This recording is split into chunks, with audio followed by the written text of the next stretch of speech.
hayop. Sino ba ang mas mahalaga sa mundong ibabaw?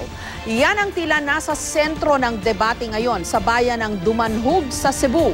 Utos ng mayor, hulihin ang mga butanding at dolphin dahil inuubos daw ng mga ito ang mga isda at naaagawan ng hanap buhay ang mga mangingisda.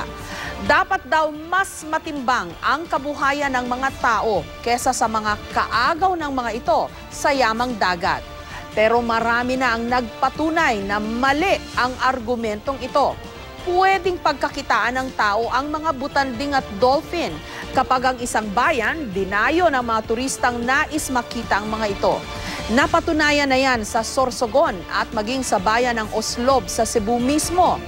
At may sapat na isda sa dagat kapag ititigil ang mga iligal at maling paraan ng pangingisda. Pwede ring bigyan ng ibang kabuhayan ang mga mangingisda para makapahinga naman ang dagat sa overfishing. Hindi lang tao ang may karapatang mamuhay sa mundong ibabaw. Sa lahat ng mga nilalang, tao ang pinagkalooban ng higit na talino at kakayahan.